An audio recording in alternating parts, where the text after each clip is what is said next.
So as you can see, this is Isadora, and she is a lover of the pets. And just for some informational stuff, something that you should definitely make sure that you don't do is pet them anywhere like under their wings. See, she'll lift her wings for me, but I don't want to pet her under there.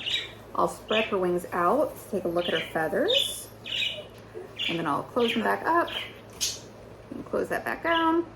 Yes, that's very cute.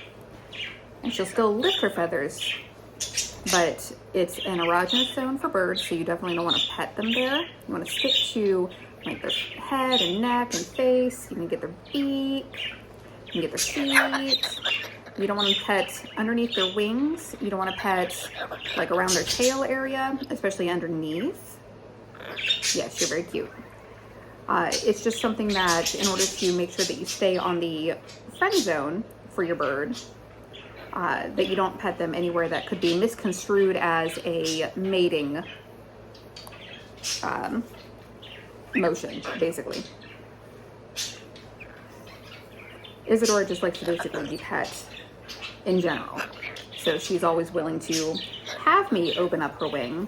Yes, I know, you're gonna show that off. Yes, so pretty. She also does a little bit of barbering on her shoulders, but she's gotten a lot better with that. I'll see if I can post some before and after pictures, but she's gotten way better about it, thankfully. I know. But yeah, that's basically it. And you see how beautiful she looks. And she's so gorgeous. All fluffy. Yeah, I know. I know, you're gonna show everybody your beautiful face. Yeah, it's okay. You gonna let everybody see your French fries? Holding my phone so I don't drop it. Yeah.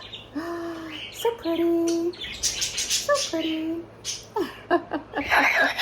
I know. So, I guess we're done.